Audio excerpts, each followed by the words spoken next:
questions électorales, une chronique électorale, de Baccalauréat. Les questions électorales, Changez le Congolais, vous changez le Congo.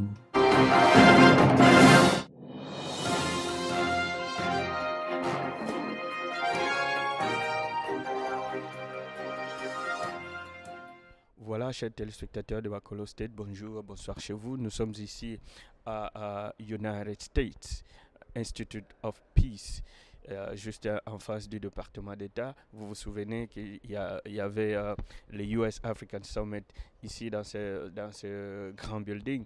Alors nous venons ici assister à un discours presque, je ne dirais pas d'adieu, mais de revoir du sénateur Feingold qui a été depuis 2013 l'envoyé spécial du président Obama dans la région de Grand Lac et surtout aussi en République démocratique du Congo. Alors, il a décidé, par les raisons qui lui sont propres, de pouvoir rendre le tablier, mais la question qui reste à savoir, qui sera son remplaçant.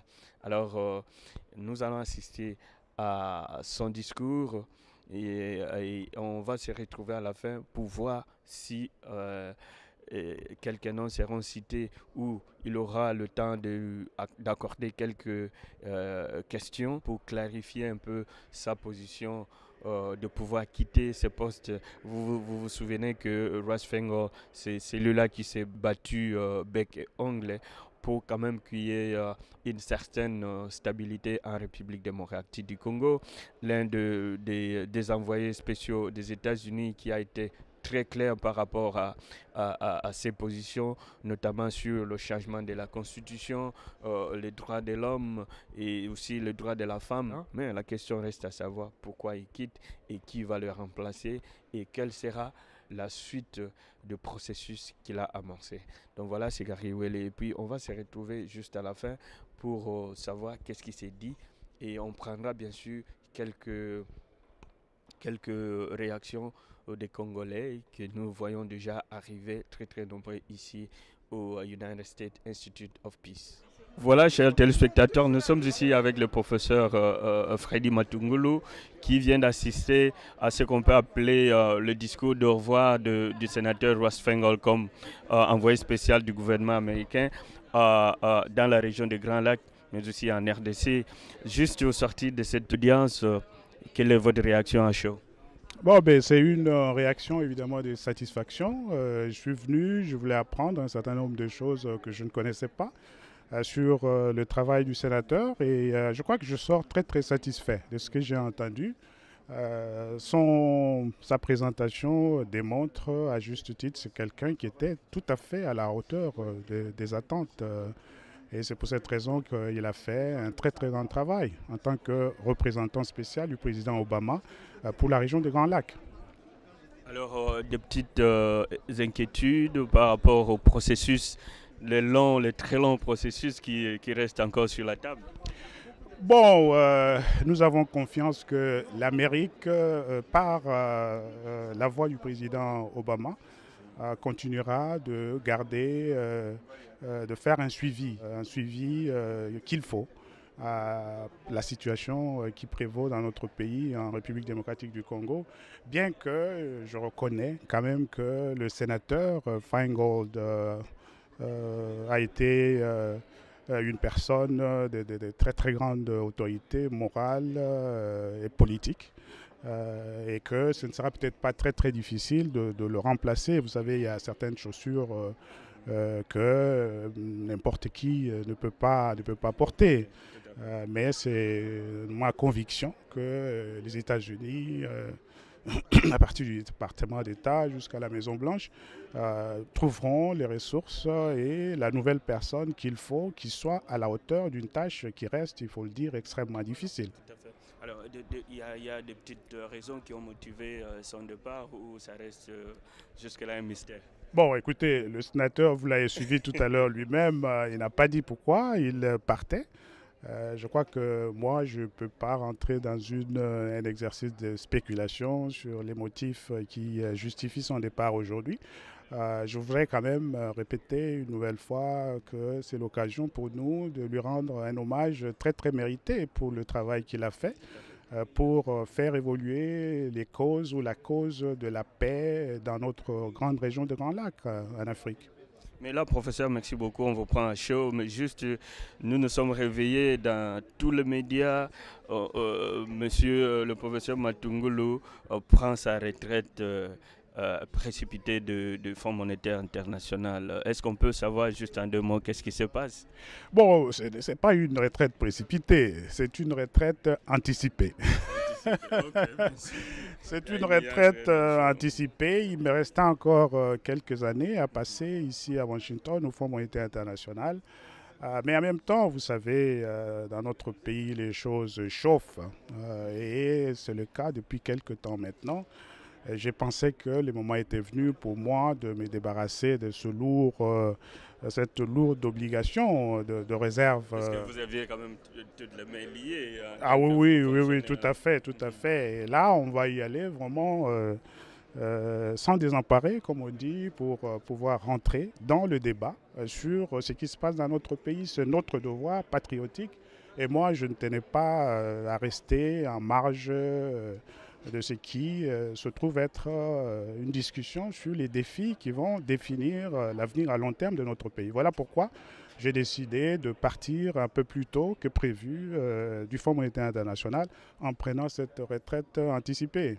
Une décision réfléchie. Oh oui, moi je ne fais jamais rien au hasard. Hein. Je crois que vous aurez l'occasion de le voir en œuvre dans les jours qui viennent. Une décision tout à fait bien réfléchie. Alors, professeur, on aura le temps de nous asseoir avec vous puisqu'il y avait toute une pluie de personnes qui poussaient derrière les rideaux pour vous avoir enfin vous prononcer peut-être sur des importantes décisions, mais on aura vraiment le temps de nous asseoir et nous expliquer à long et à large quels sont vos projets et quel est le next step, comme on dit. Ben oui, tout à fait. En tout cas, je vous remercie pour cette petite occasion que vous m'avez donnée de m'adresser à vos nombreux téléspectateurs, à tout ce monde, les jeunes en particulier, que je sais très nombreux qui croient en vous.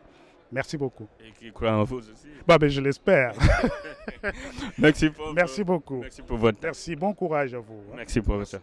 Alors, honorable Martin Fayulu, encore une fois de plus, on vous retrouve ici où pratiquement c'était le dernier discours de M.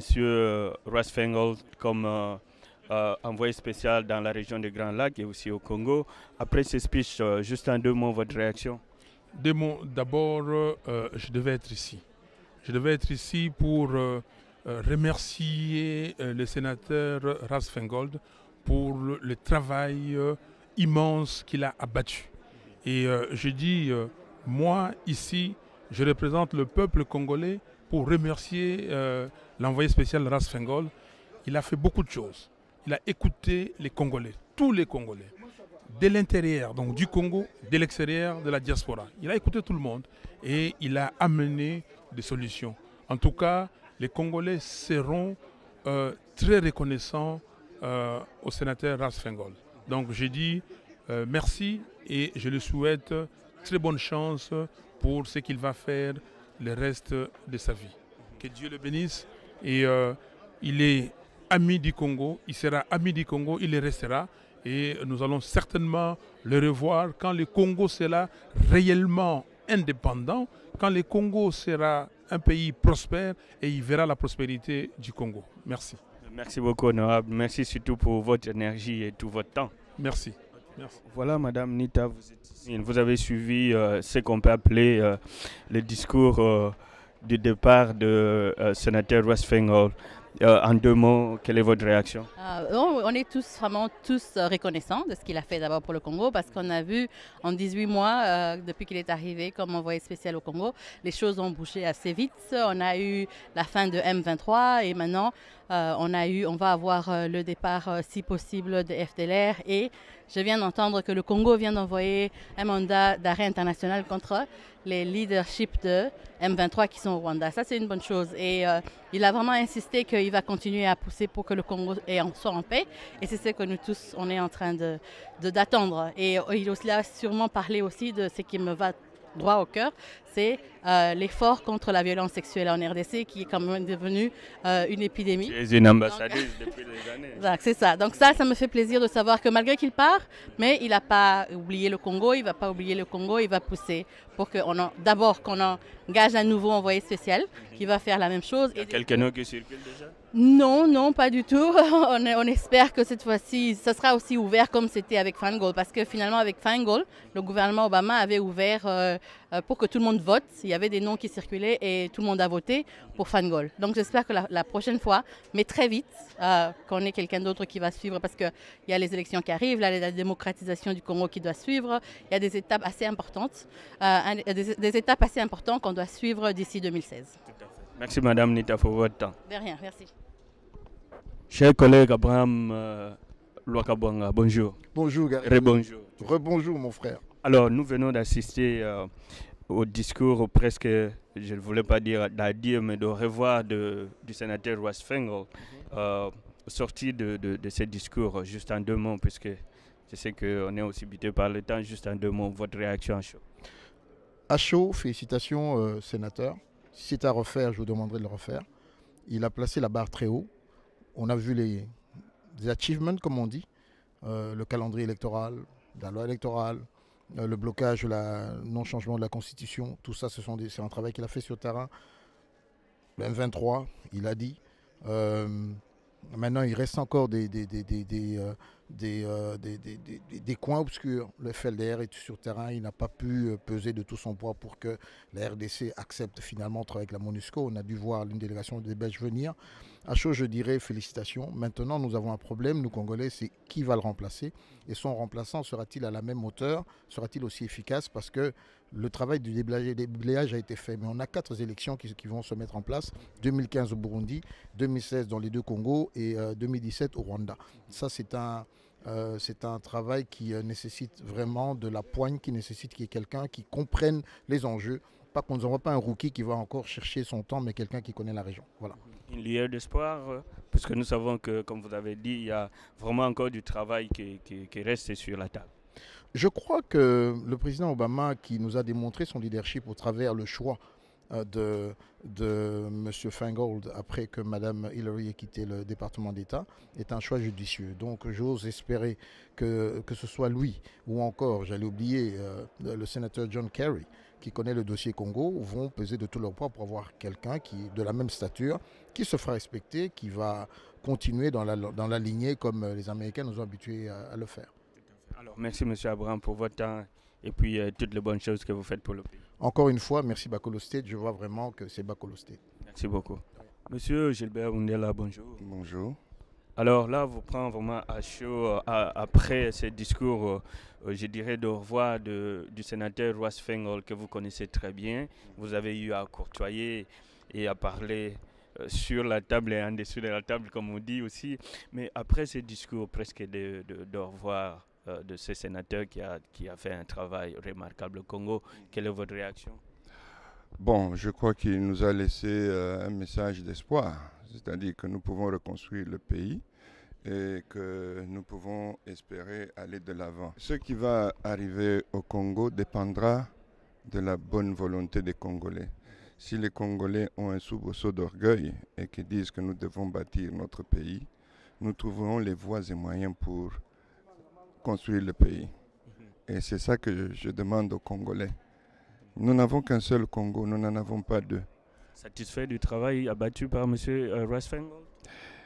Je peux dire qu'il a fait un bon travail, mais il y a beaucoup de choses qui sont restées parce que je l'ai vu se battre sérieusement pour le M23, mais je regrette qu'il ne se soit pas autant battu pour libérer les prisonniers politiques dans notre pays. Avec tout le poids politique qu'il avait, il aurait pu le faire. Et ça c'est un pincement au cœur. Vous êtes toujours très branché ici au niveau des départements d'État et tout. Est-ce qu'il y a certains noms qui sont déjà en gestation? Ça reste encore un mystère.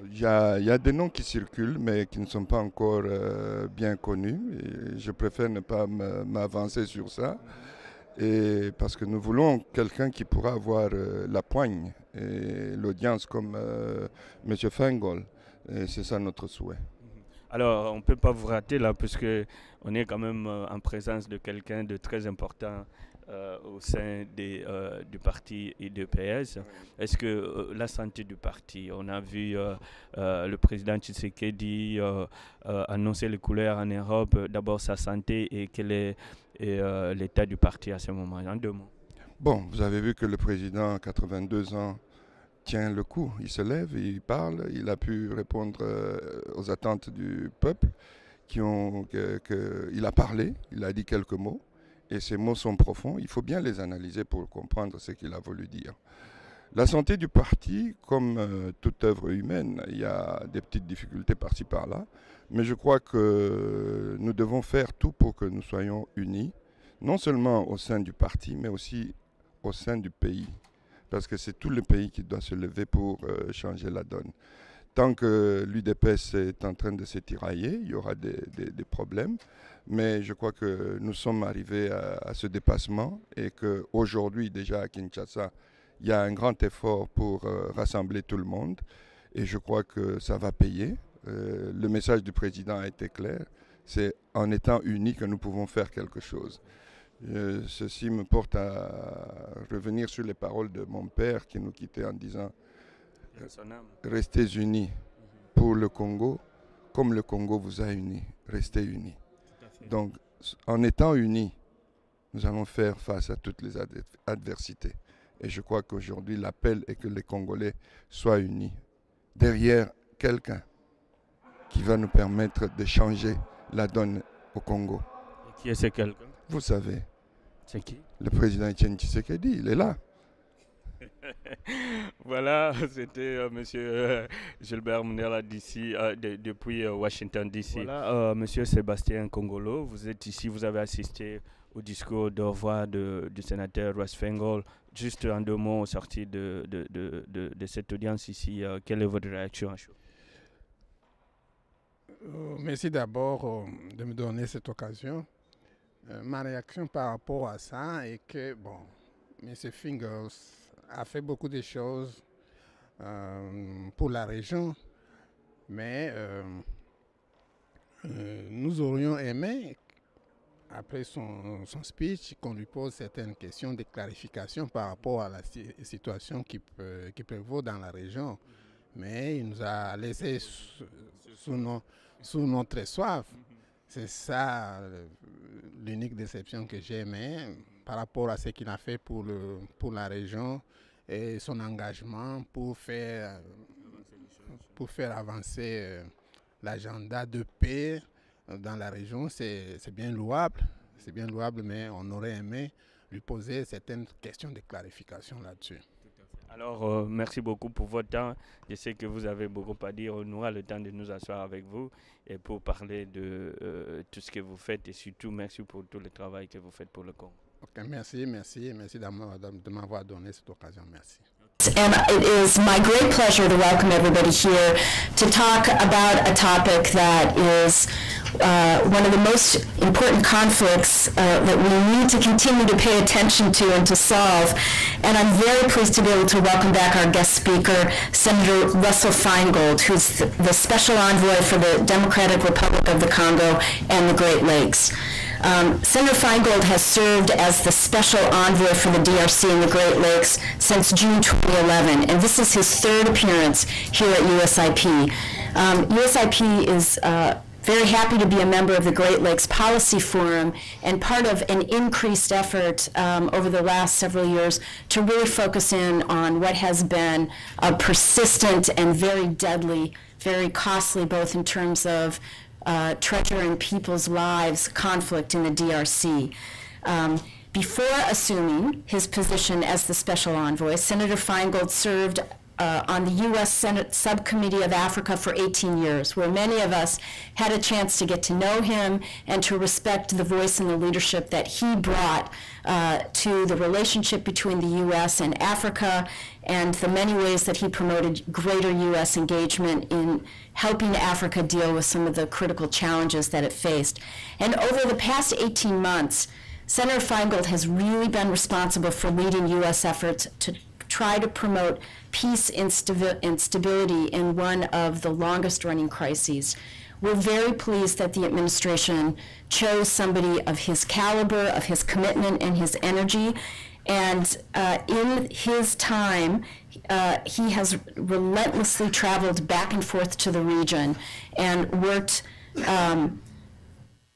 with many of the other special envoys to promote peace, to improve security in the eastern region, to enhance human rights protection for the vulnerable populations, and to promote better relations around regional states. And he very importantly pushed the DRC government to reform its military, to go after the rebel militias, particularly in the eastern part of the country, and to stick to the constitutional and electoral timetable.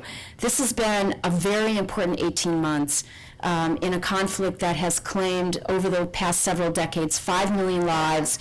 There are currently still 2.6 internally displaced people in Congo, and that often gets overlooked as we focus on other global crises. So it is my great honor to introduce Senator Feingold in his last major appearance as Special Envoy, and to hear his assessment of the current situation in the Eastern DRC and the Great Lakes, what's been accomplished, and what are the challenges that remain. So with great pleasure, please help me welcome Senator Feingold.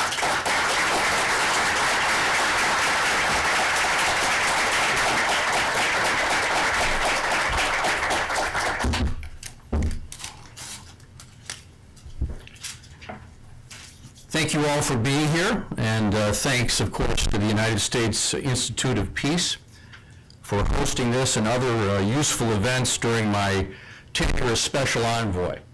Thank you, Nancy, for that kind introduction, and congratulations on your well-deserved appointment as President of USIP.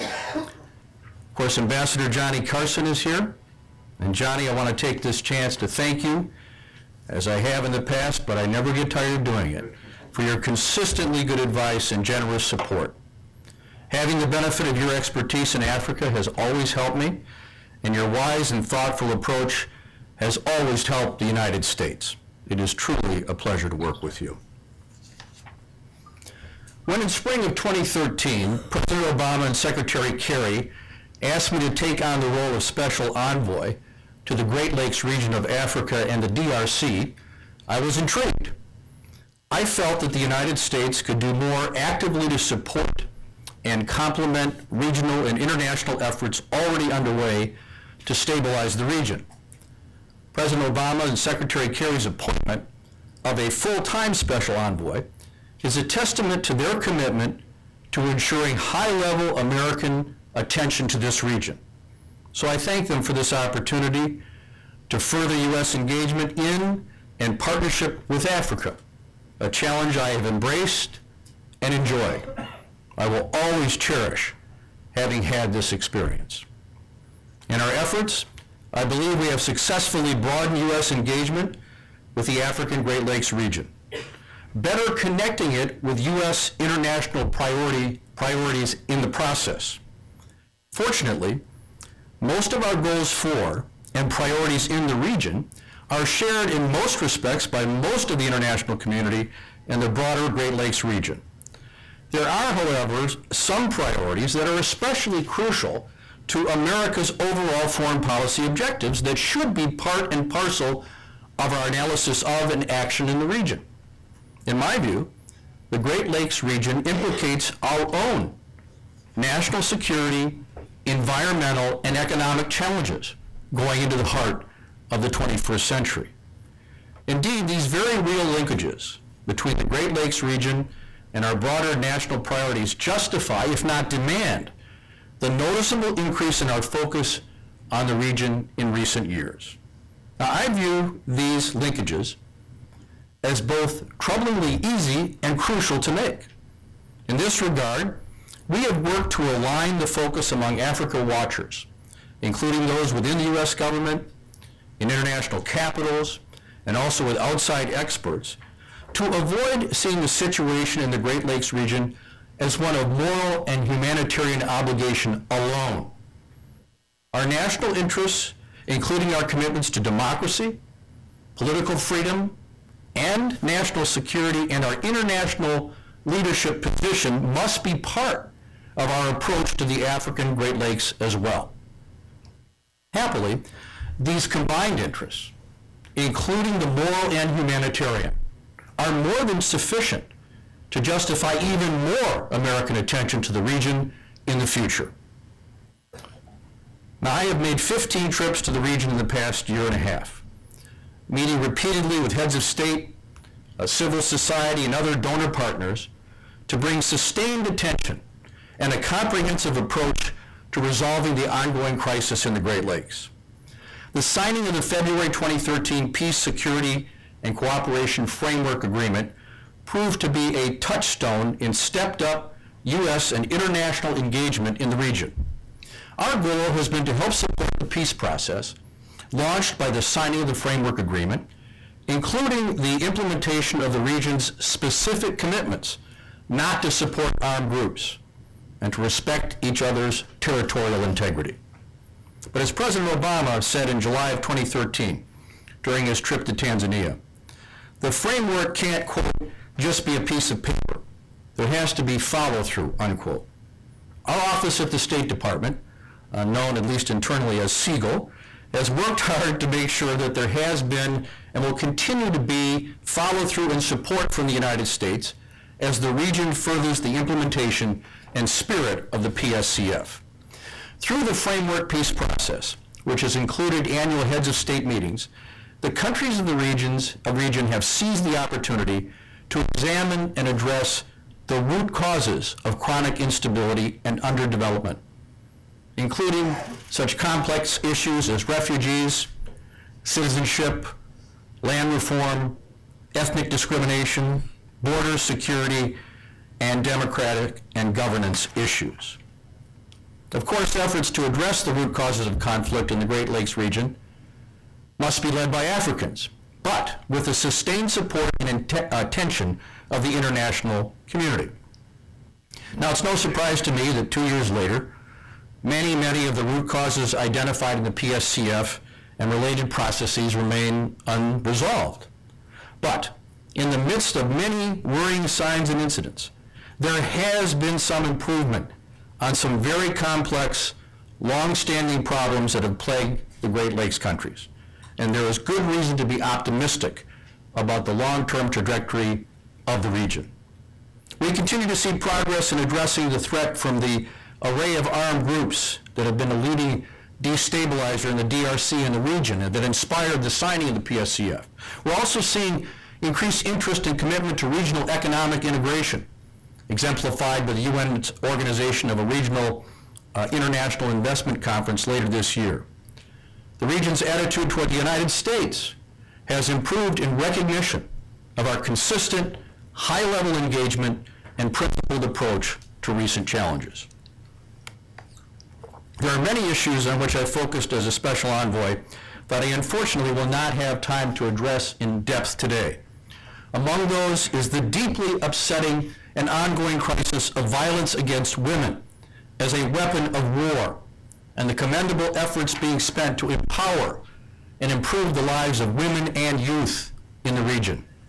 We have also pursued solutions to issues surrounding the need for continued security sector reform, countering wildlife poaching and promotion of wildlife protection, and increasing the legitimate trade in natural resources from the Great Lakes region.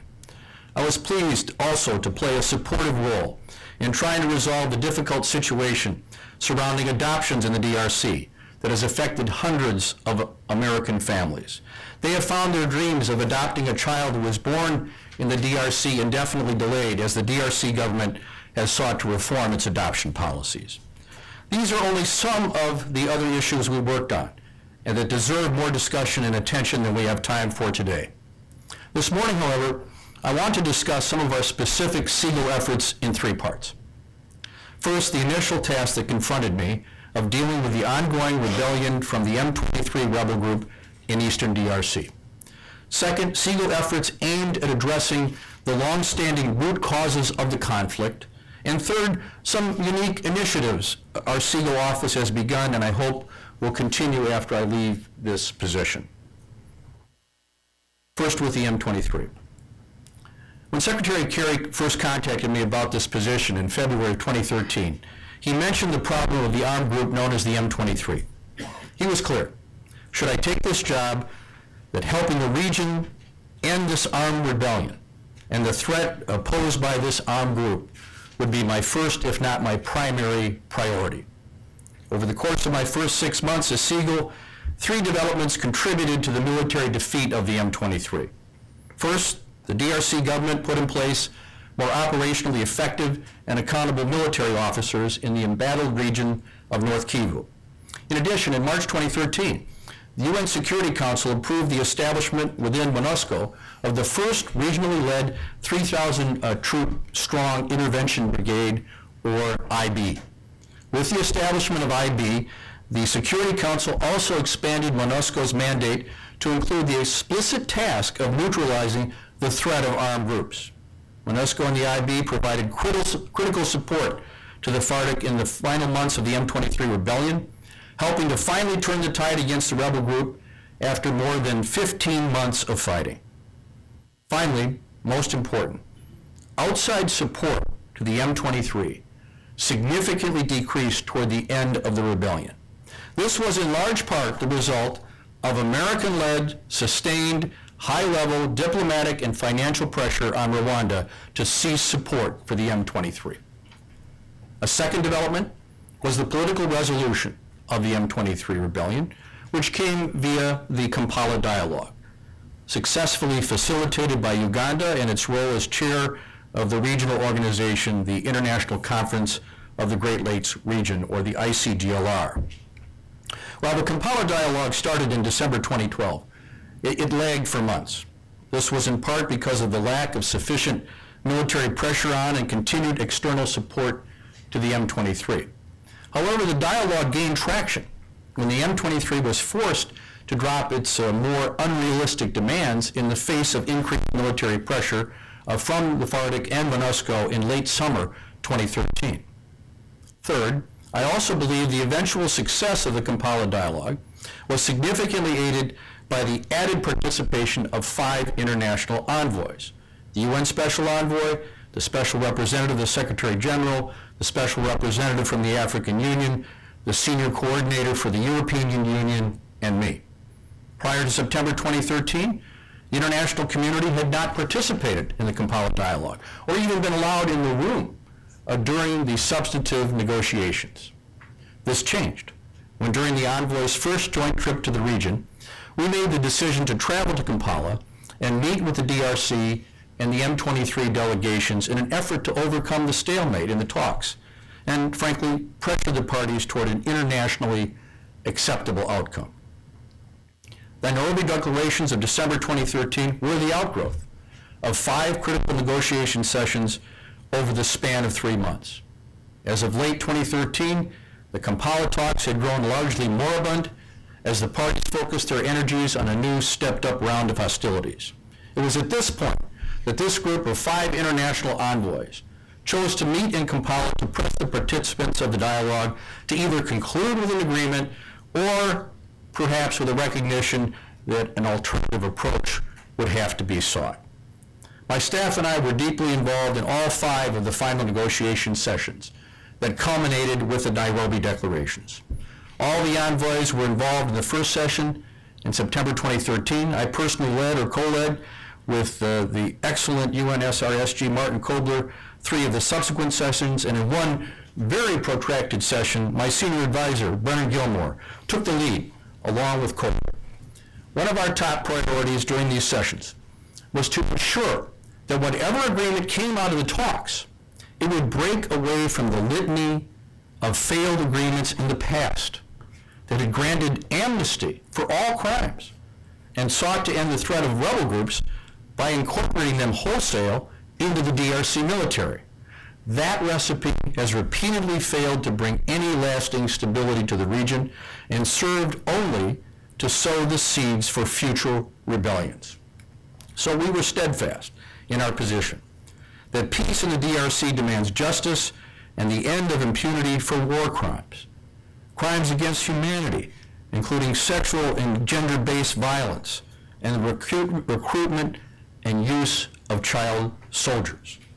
The 12-month-long Kampala dialogue was successfully concluded in December 2013 when the DRC government and the M23 signed their respective portions of what became known as the Nairobi Declarations. Most important, the Nairobi Declarations included provisions for the disarmament, demobilization, and reintegration of the M23, accountability for those responsible for war crimes and crimes against humanity, and excluded the possibility of incorporating all of the M23 into the DRC military. Now let me turn to the second topic. Now some might think that the end of the M23 rebellion would have been a logical place for the Great Lakes Special Envoy approach to conclude. Yet the end of the M23 rebellion did not resolve any of the so-called root causes of the decades-old conflict. It was by all accounts a major step in the right direction for a troubled region. But I was not ready to conclude this work, and the Secretary was not either, and so he asked me to keep going. Secretary Kerry has been a great support in this work and has shown a strong vision for and commitment to the region. We both felt that the combination of positive momentum from the end of the M23 rebellion and the high-level focus on the Great Lakes region by the international community had set up a unique opportunity for more progress toward lasting peace in the Great Lakes region. There have been several instances where Siegel and American-led initiatives relating to the root causes of the conflict took U.S. engagement in the region to a new level. First, I'd say that one of the most important developments during my tenure has been the sustained high-level attention paid to the region by the international community. Too often, the international community, including the United States, has zeroed in on the Great Lakes during times of extreme crisis, only to vacate the region after the slightest sign of progress. What anyone working on the Great Lakes knows is that there is progress being made, but it is often slow and intermittent. It takes decades for the conflict in the eastern DRC. It took decades for the conflict in the eastern DRC to become as entrenched as it is. It will inevitably take years to achieve a stability that is durable and can be the foundation for long-term development. The slow pace of progress in no way undermines the value of the work done in the region by the host governments and by donors. Rather, it highlights the importance of sustained high-level attention by the international community and the complex nature of the sources of conflict in the region. Now, part of this sustained attention is effective coordination between donors and other interested stakeholders. One of the unexpected highlights of my tenure as Special Envoy has been the exceptional coordination between the international envoys. I remember in June of 2013, my first phone call with then UN Special Envoy Mary Robinson and our initial discussion of possibly doing a joint trip to the region at some point. That first coordinated trip came early in my tenure in September 2013 and quickly set a precedent for joint action by the group of international envoys and created what came to be known as the E-Team. I've already described the E-Team role in the Kampala talks, but our work together went far beyond that.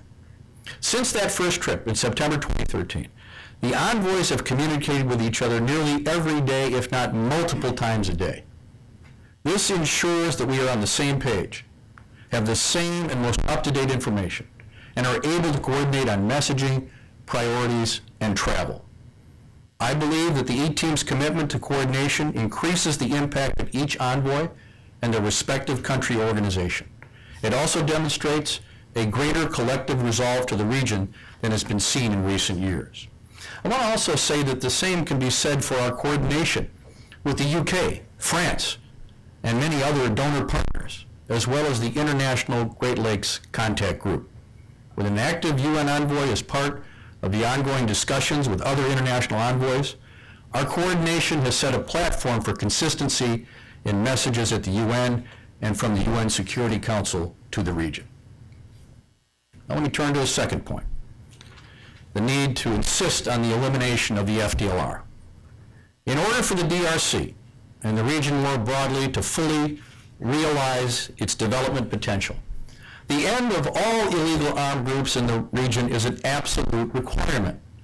I have already discussed this morning the end of the M23 rebellion, and there have been some positive steps taken with regard to the Allied Democratic Forces Armed Group, or ADF. Continued efforts must be made to end all illegal armed groups like the ADF and groups known as Mai Mai and others who contribute to a lawless environment. The openings left by conflict are the cracks in a society that simply represent an invitation or an opening for extremism to come in and wreak further havoc. It is in the security interests of the United States to prevent these armed groups from continuing to destabilize the Great Lakes region and to remove the threat posed by ungoverned spaces by returning state authority across the DRC. Accordingly, it was obvious that one of our priorities had to be to end the threat of the Democratic Forces for the Liberation of Rwanda, or the FDLR, a group whose members include some of those responsible for the 1994 Rwandan genocide, and a group that has been destabilizing the region and preying upon the people of the eastern DRC for close to 15 years. Beginning in January of 2014 and throughout the last year, I have made the elimination of the FDLR a personal priority in my work. We have clearly been one of the strongest and most consistent voices in favor of solving this problem. There have been multiple efforts to end the threat of the FDLR, and these efforts have succeeded in reducing the group to a fraction of its original size. The FDLR is now estimated to be about 1,400 strong. The group, however, remains a threat to civilians in eastern DRC, and its continuation is a roadblock to increased trust and cooperation between the DRC and Rwanda. Now, in one of the moments I will always remember, I was told back in May that the FDLR are, quote, comfortable, unquote, comfortable in eastern DRC. That is unacceptable. No armed group, especially one with a list of committed atrocities, as long as that of the FDLR, should be comfortable. I share the frustrations of many, including Rwanda, about how long the FDLR has been allowed to sit comfortably in the DRC and even travel within the region, while other armed groups are targeted and militarily forced to demobilize. Ending the threat of the FDLR is not just a DRC responsibility or even a regional responsibility. It is an international responsibility. We all have a deep interest in assuring accountability for those responsible for war crimes and crimes against humanity and acts of genocide. It is therefore an obligation of the DRC government, the region, all African countries, the UN Security Council, and donors to do everything we can to end the threat of this group and bring its leaders to justice, including ensuring that Sylvester Mutuchimura has his day at the International Criminal Court. We often hear claims from FDLR leaders that they represent the interests of refugees, or those who would seek political change in Rwanda. Let me be clear, the FDLR, with its shameful history of horrific violence against the people of Rwanda and the DRC, have absolutely no legitimate claim to participate in a political process or to represent the interests of civilians in the region. In fact, the FDLR's continued existence presents a substantial roadblock to addressing the concerns of legitimate actors pursuing peace and democracy in the region. For more than a year now, the FDLR has repeatedly promised to demobilize, but after a year of largely unjustified waiting and a specific 6-month grace period granted the FDLR, fewer than 400 actually surrendered in 2014. The FDLR has proven that a purely voluntary surrender process will not bring about the end of this group. Now, I want to be clear that the United States strongly supports the ongoing DDR-RR process of any and all ex-FDLR members who lay down their weapons. Over the years, thousands of ex-FDLR combatants have safely and successfully returned to Rwanda. I visited the demobilization camp for former FDLR combatants in Mutobo. I talked to these young men. And I was impressed with the program Rwanda runs there to support the return of ex-FDLR. Rwanda has repeatedly shown its willingness and readiness to receive ex-FDLR members at any time. Even after military operations are launched, the DDR process remains open to FDLR combatants who lay down their weapons, which we strongly encourage them to do.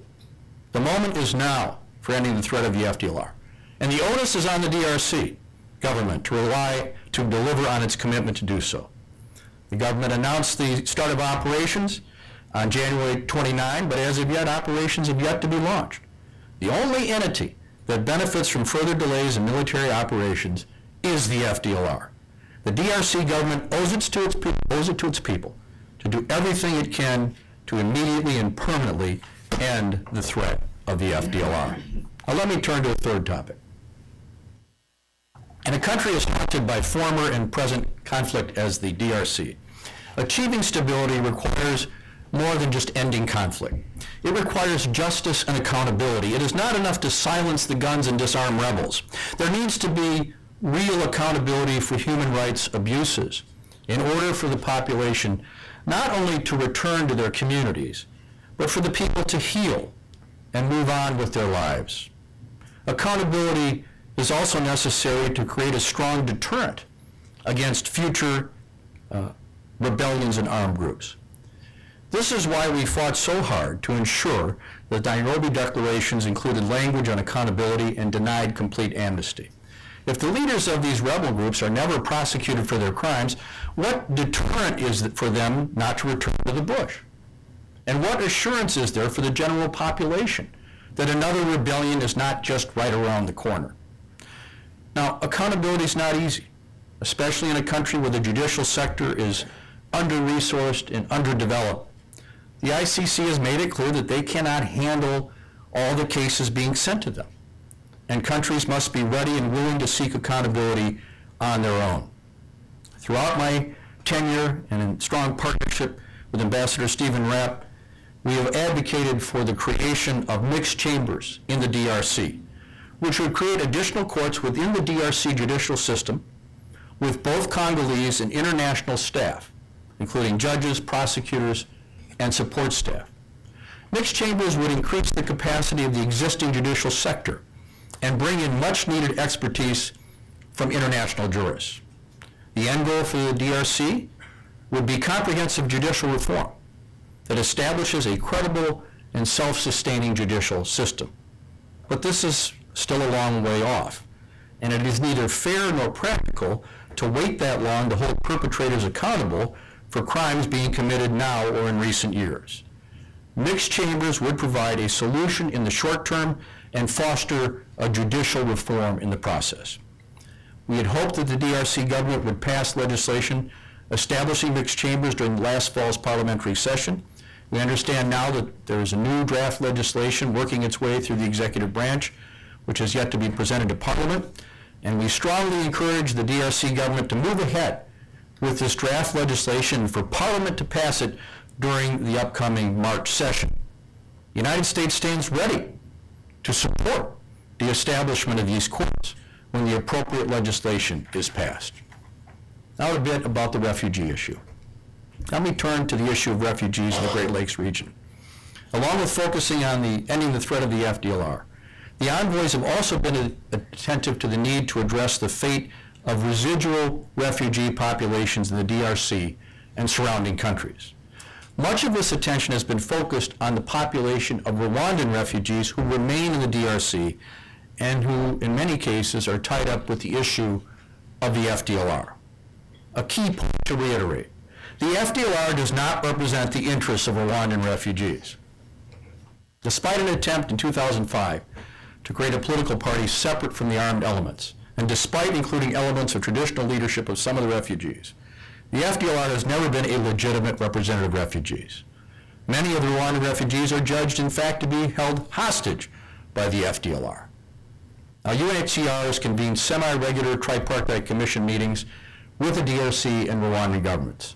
These meetings address the question of Rwandan refugees in the DRC, as well as that of Congolese Tutsi refugees in Rwanda. In October of last year, I led a mission to Geneva with my fellow envoys to discuss these issues at length with the UN High Commissioner for Refugees. Following these meetings, I was very pleased to see the UNHCR develop plans to begin a new biometric registration of the Rwandan refugee population. UNHCR expects to start the biometric registration of the Rwandan refugee population in the DRC soon as a first step towards accelerating durable solutions for this caseload. The United States has contributed $1 million above our usual contribution to UNHCR to allow this registration process to begin in the highest priority areas in the Kivus. The registration exercise is an essential step in demonstrating that the international community is focused on the Rwandan refugee population in the DRC and on accelerating repatriation. The last topic I want to discuss in this section has to do with elections and political freedom. It is a critical issue and necessary for peace and development to take root in the Great Lakes region. Timely, credible elections are the cornerstones of democracy and are the key to unlocking the vast potential of this region. Over the next 3 years, several countries in the region are scheduled to hold national elections. Much attention, however, is focused on the future of 4 countries in the Great Lakes region: Burundi, the Republic of Congo, the DRC, and Rwanda. These 4 countries have the opportunity to establish their place among the community of nations who defend democratic ideals and promote the free, fair, and transparent election of its leaders. On the other hand, the possible spillover effect of bad elections or the postponement of national elections in these countries could have regional repercussions, as well as severe consequences for the individual countries themselves.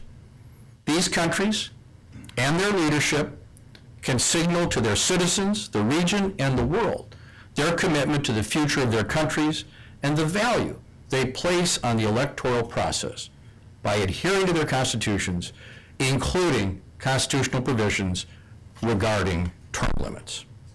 I have spoken out about my concerns regarding deviation from the path to peaceful transition of power throughout my tenure as Special Envoy. And these national elections, as I just mentioned, are 2015 for Burundi and Republic of Congo, 2016 in the DRC, and 2017 for Rwanda. The presidents of these countries have the opportunity to safeguard their legacies as the leaders with the vision to ensure their countries are firmly on the path to democratization and to a future that is not scripted by a few. In the United States and Africa, former presidents continue to serve roles as experienced leaders on the national and international stage. We are particularly encouraged by ongoing efforts to pass legislation regarding the future roles of past presidents in the DRC. And with regard to the DRC, in mid-January, people in the DRC took to the streets when it became known that the Parliament was considering mandating the holding of a census prior to elections, a step that would have almost surely delayed the electoral process by at least a year, if not more. In the span of a week, we saw the very real potential for crisis in the DRC over elections, as well as the strength of the DRC democracy, when its elected officials listen to the people and serve in the best interests of the country. The DRC Senate and National Assembly jointly deliberated over electoral legislation and reached consensus about removing the requirement for a census. The legislation was recently signed by President Kabila and promulgated. And when I spoke to the National Assembly President and the Foreign Minister afterward, I expressed my belief that this decision by the Parliament will go down in DRC democratic and constitutional history, particularly if the electoral cycle moves forward from here in a timely, organized, and transparent manner. Just less than 2 weeks ago, the DRC's National Independent Electoral Commission, or CENI, finally released a comprehensive electoral calendar, something that we have advocated for almost every day since we started this work. Most important, the calendar officially schedules presidential and national legislative elections on November 27, 2016, thereby reflecting the constitutional mandate to hold presidential elections before President Kabila's current term ends in December 2016. The release of this comprehensive calendar is a welcome and important step in the electoral cycle.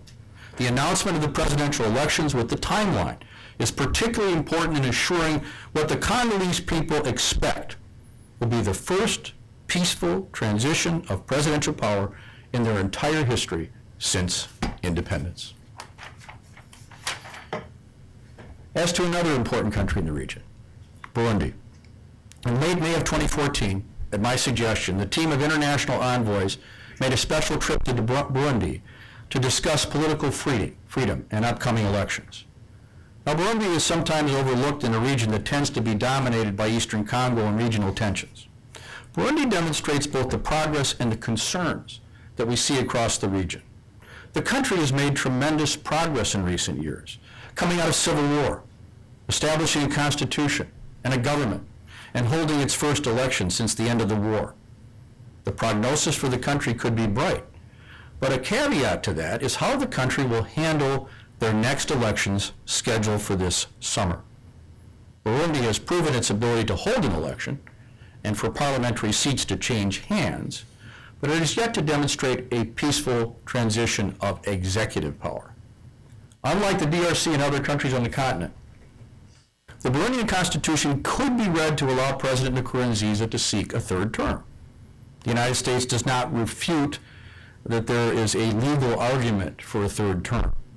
Instead, as a friend and ally of Burundi, the United States is urging the Burundian government to ensure that the upcoming elections are consistent with the Arusha Accords, which state unambiguously that no president shall serve more than 2 terms.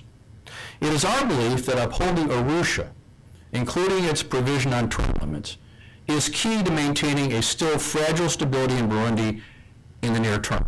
So we're not making a legal argument here. President Nkurunziza has overseen Burundi's incredible progress over the past 10 years.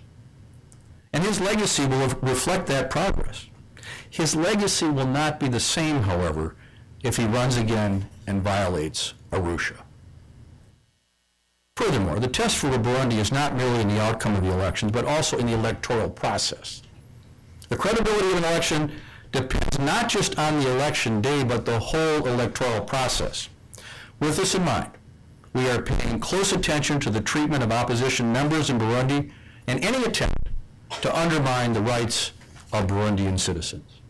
The United States looks forward to further partnership with Burundi and will remain active observers of the upcoming electoral process. And as the region works to overcome its history of conflict, there needs to be just as much effort put into ensuring free speech, freedom of assembly, due process, and voting rights. While investors and donors certainly care about economic indicators and growth, they also care about the civic stability of a country. A country with economic credentials, but that infringes upon its people's civil rights can cause the same level of concern to investors and donors as countries experiencing conflict. The concern comes from doubts about long-term stability. These issues are coming to the forefront as many countries in the region gear up for these elections. The rights to free speech and freedom of assembly are important every day of the week, but especially important in the run-up to elections, when voters are most likely and most driven to speak out. Public commentary spikes during an election year. An outspoken populace is not a sign of instability, it's quite the opposite. When people can peacefully and openly speak their minds, a country demonstrates its true strength, its values, and its national pride. I conveyed this message on more than one occasion in my meetings with each of the presidents in the region. The DRC has a lively civil society and should be commended for it. But we are deeply troubled by recent increases in arrests of opposition members, of people who have spoken out against revising the Congolese constitution, and of journalists, including crackdowns by the security services during the public protests in January, which we believe resulted in the deaths of more than 40 people. Similarly, we are concerned by the decline of political freedoms in Rwanda and reports of extrajudicial killings. Rwanda has an incredible story to tell about development and overcoming tragedy, but that story is undermined if there is not equal progress and promotion of political freedoms and democracy. As I said with regard to Burundi, elections are more than the day votes are cast. They are about a process, and that process must be free, fair, and transparent.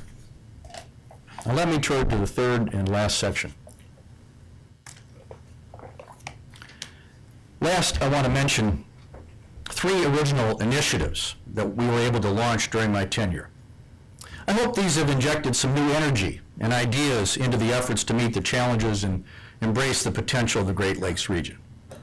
First, one of the truly positive stories during my tenure has been watching and encouraging the emergent role of the nation of Angola as a leader in the region and on the continent.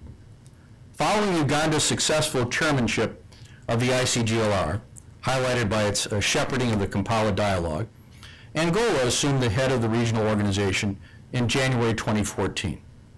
We hoped that Angola would be proactive in consolidating progress in the region following the defeat of the M23 and addressing the root causes of persistent instability, including the FDLR. Angola's leadership has in fact proven to be outstanding.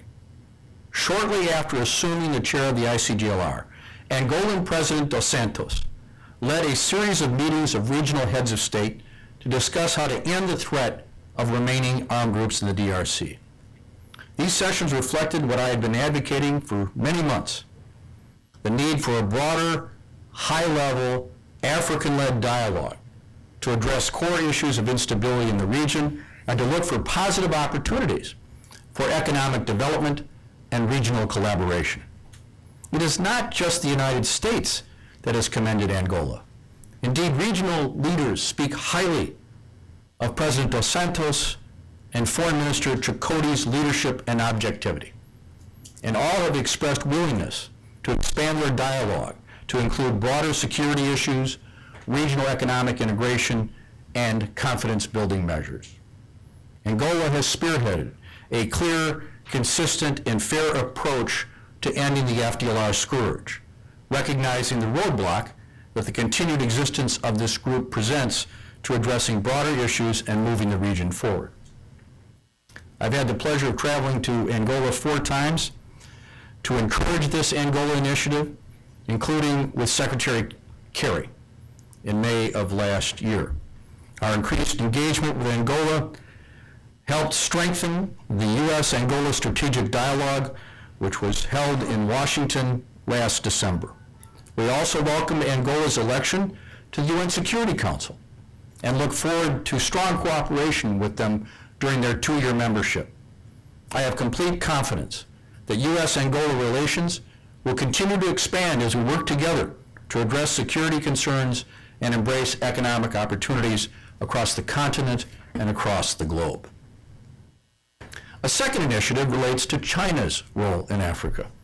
One thing many Americans seem to be aware of with regard to Africa is that the Chinese are very active on the continent and have been for some time.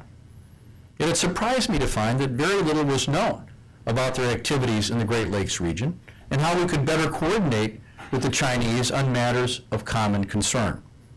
Part of my approach as Special Envoy has involved outreach to non-traditional partners of the United States in the region to identify areas of mutual interest and potential cooperation. In so-called like-minded groups with traditional, mostly Western countries, we already work to harmonize strategy and messaging and share information. These groups, including the International Great Lakes Contact Group, play a critical role. However, these groups do not always include some major players in the region and the continent, and I have strived to reach out and include these non-traditional countries. I supported including South Africa, Germany, and Sweden as members of the contact group as a means to widen the interest and experience represented in these discussions. And there is no denying the role and impact of China in Africa, including in the Great Lakes region. And early on, with Secretary Kerry's strong encouragement, I started meeting with representatives of the PRC in countries I was visiting, on the continent, but also in Europe, New York, and in Washington. In these meetings, we discussed similarities as well as differences in our diplomatic approach to the region. And each time I was left with the impression that there was significant room for common understanding and even collaboration on key issues to both of our countries. Also, each time I was encouraged to continue these conversations in Beijing. This outreach thus culminated in a very productive visit to Beijing in November of 2014, where I met with government representatives, academics, and think tanks to explore areas for greater cooperation on peace and security issues in the Great Lakes.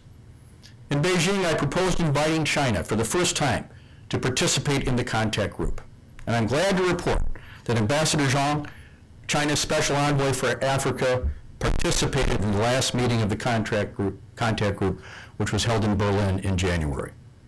As a major partner of Africa, China's voice is to be welcome on messaging on peace and security issues in the Great Lakes, particularly on the need to eliminate threats to regional security, such as that posed by the FDLR. Like China, though, the United States believes that Africa and the region must be in the lead in efforts to address peace and security challenges, with the international community playing a supporting role. Finally, since taking up this position, one thing kept nagging a little bit, was a little nagging for me, and that is we're always talking about the Great Lakes in Africa, but nobody ever says anything about the lakes themselves. And of course, this was a bit sensitive to me because I'm a Wisconsin native. As I've told my staff to the point where they want to scream, one of my favorite conversations when I took this job is I called one of my political supporters and said, I'm not going to be doing politics for a while. I'm going to be doing this job relating to the Great Lakes. And he was very encouraging.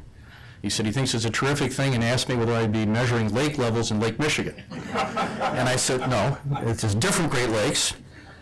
But coming from the Great Lakes region of the U.S., questions about the African Great Lakes naturally occurred to me. We're always talking about the resources of this region, but almost never about these great bodies of water. Like, how can the potential of the African Great Lakes be maximized as a source of healthy food and livelihoods? An idea for an information exchange between scientists, academics, and policymakers from the North American Great Lakes with their counterparts from the African Great Lakes began to take shape through discussions with EPA, members of the U.S. Water Partnership, such as the Nature Conservancy, and relevant offices in the State Department. In fact, a very good friend of mine, Susan Hedman, the Great Lakes National Program Manager for the EPA, and of course a Wisconsin native, was the first to suggest to me this idea for an information exchange. Together, the North American and African Great Lakes system hold nearly half of the world's surface freshwater resources. This was a surprising statistic to me and drove home the need for careful stewardship of these waters. The countries bordering both Great Lakes systems grapple with similar problems: toxic contaminants and contaminated sediments, nutrient loading and runoff, the introduction impact of exotic non-native species, and climate change. In the beginning of February, my office hosted a kickoff meeting of what we are calling the Great Lakes to Great Lakes Initiative. Over 3 days, on the shore of Lake Tanganyika in Kigoma, Tanzania, experts from the United States and Canada engaged in an in-depth exchange with colleagues from countries around one of the African Great Lakes. The meeting attracted 48 participants from a range of disciplines to discuss the connected nature of agriculture, fisheries, water and sanitation, and ecotourism activities, with the goal of expediting environmental and economic improvements in the countries surrounding the African Great Lakes. Participants expressed great enthusiasm for continuing the exchange of information and ideas beyond the meeting in Kigoma. They identified priority areas for further collaboration, including how to extend further exchanges to other African Great Lakes. The executive director of the Lake Tanganyika Authority, with whom my office worked closely to organize this event, summarized the view of many in his closing remarks at the Kigoma meeting. He said, quote, "Discussions with experts from the North American Great Lakes allowed us to understand that many of the problems we are facing are shared by our colleagues. This initiative has given new hope for a sustainable partnership to find new solutions." My friends, such gains are the type of peace dividend envisioned by the signers of the Peace, Security, and Cooperation Framework. And you've been patient, so now it's time for some thank yous.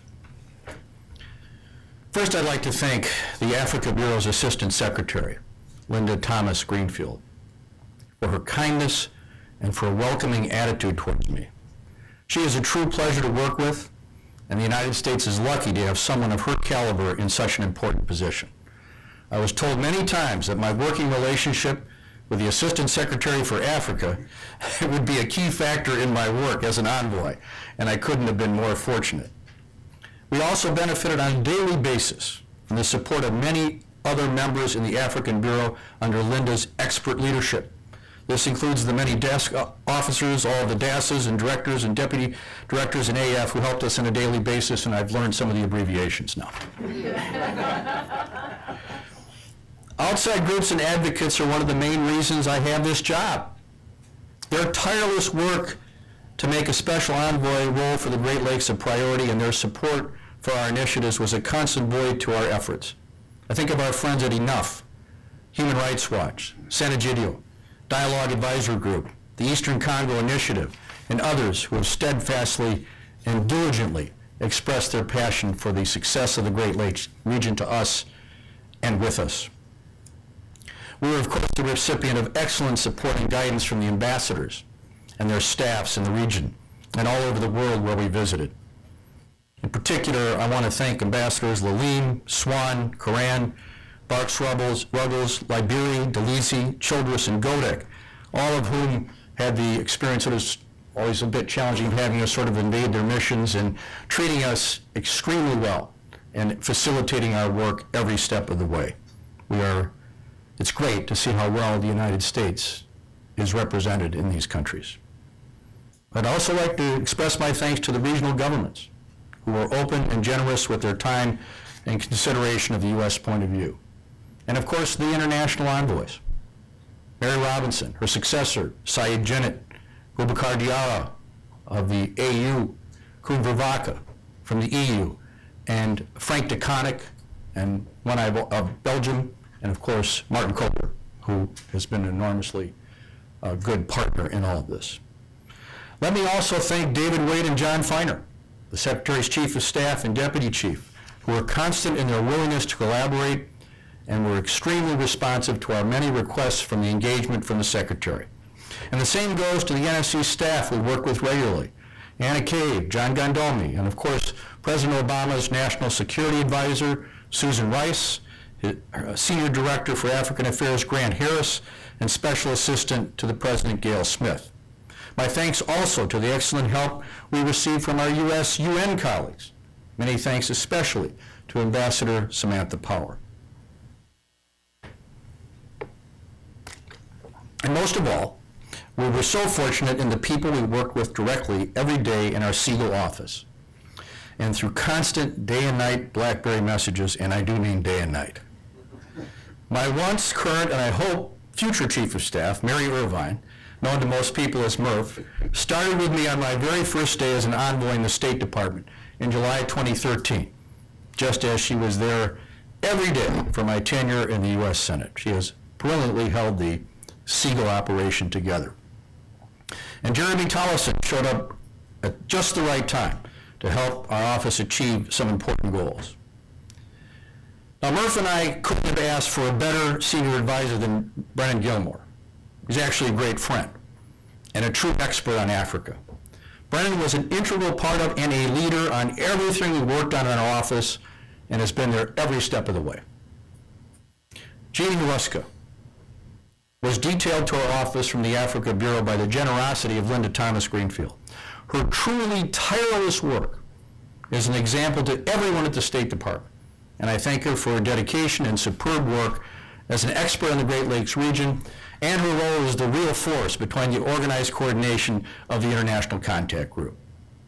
Amy Truesdell came to us from the CSO Bureau, and we are grateful to her detailed analysis of election issues and the truly fantastic job she did in organizing the Great Lakes to Great Lakes initiative. It's an enormous contribution to our work. My friends, I started visiting African countries in 1994, meeting the people, beginning to understand the challenges. Today, this more than 20-year interest and devotion to Africa has become an important part of my life. I found, as many of you have, that Africa becomes part of your heart, stays inside you. So having an opportunity to do this job concerning Africa was very compelling. And it was particularly compelling because it involved trying to achieve peace. As Pope Francis has said, peace is always possible, but we have to seek it. And I believe that this effort of seeking peace has to be an ongoing and sustained effort. Peace is best realized through constructive dialogue. True dialogue inspires growth, reveals shared interests, and can motivate parties in conflict to find peaceful, equitable solutions. And where discussions are held publicly, more voices can be heard to contribute to a common goal. There is a well-known quotation about the DRC that keeps coming back to me and relates to much of the Great Lakes region too. The comment is from Congolese author Matungulu Bilamba, and it reads, "Congo is like a nightmare in heaven. It's heaven because you know Congo is the heart of Africa. So much natural resources, the people, the animals, the flowers, everything. Congo is a heaven, but the thing is that people are living like in hell." Now we know that this is by no means the whole story. I have witnessed many successes in both the DRC and the Great Lakes region in general. And we understand the DRC may never be heaven on earth, what place really is. Yet while there are still so many people living in the DRC and the Great Lakes region who have been through hell and have lost loved ones in hellish circumstances, and while in my travels I have certainly seen suffering that has fueled my desire to see positive change, I have also seen the vibrancy and energy and resourcefulness and intelligence of the Congolese people and the Great Lakes people in general. This is especially striking given the circumstances they've lived through. And so as Americans, we do have a responsibility to do everything we can to be a good partner. We must guard against feelings of despair and seek hopefulness over a feeling of futility, just as so many people of the Great Lakes region do every day in these difficult circumstances. Let us all renew a pledge today that we will maintain our own sustained attention for Africa and this Great Lakes region. I can assure you of the sustained attention of our friends here at USIP and in the State Department. I am certain of the commitment of Secretary Kerry and President Obama. I can attest to the commitment of the many friends I see here in the room today who are our true partners in the past year and a half. And I will promise you, from my heart, my own continued interest and involvement and support for the heart of Africa. Thank you very much.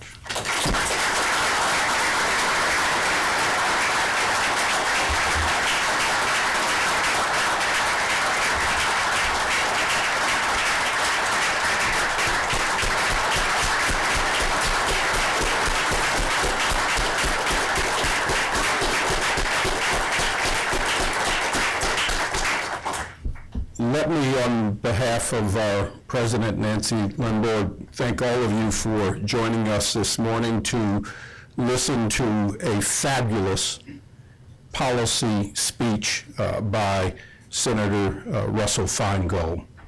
I think that special envoys count, and we have seen in this speech the work of one of our better special envoys on one of the most difficult policy challenges we faced across Africa over the last 20 years. With expertise, with commitment, with patience, with persistence, and with high-level policy interest from the Secretary of State and from the White House, things positively can be done. And over the last 18 months of Senator Russell Feingold's responsibilities as special envoy to the DRC and the Great Lakes, we have witnessed progress. When we look ahead 5 years from now and look back, I think people will look at his tenure as special envoy and what he has in effect achieved along with others as a seminal turning point in that region's policies. I would say to all of you, get a copy of this speech. Remember the progress that's been noted and the markers that have been laid down. Accountability and justice, no impunity, strong commitment to democracy and human rights, a commitment to regional integration, and a commitment to keeping Africa and African leaders out front in the resolution of these problems with strong U.S. and international support and commitment to bring about good policies. Again, thank you all for joining us this morning. I think this has been extraordinary speech, and one which we hope a lot of others in Washington and the region will read. Thank you. Voilà, c'est le de Bacolo State qui commence bien, finit bien. Nous avons fini la rencontre avec le sénateur Feingold, qui était l'envoyé spécial du président Barack Obama dans la région de Grand Lac, qui aujourd'hui rend le tablier comme envoyé spécial, mais comme il l'a dit dans son discours, il reste branché, il reste attentif, il reste dévoué à la cause de la région de Grand Lac. Alors, vous avez suivi aussi quelques réactions à chaud de participants à cette rencontre, disons, une rencontre d'au revoir. Vous avez suivi la réaction de quelques participants à cette rencontre, disons, d'au revoir du sénateur Feingold qui rend le tablier en tant que envoyé spécial du gouvernement américain dans la région de Grand Lac. Donc, c'était Gary Welle depuis Washington, D.C. pour Bacolo State.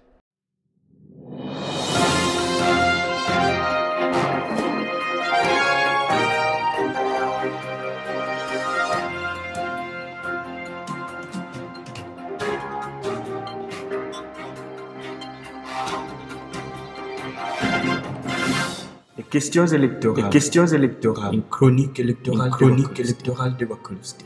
Les questions électorales, Changez le Congolais, vous changez le Congo.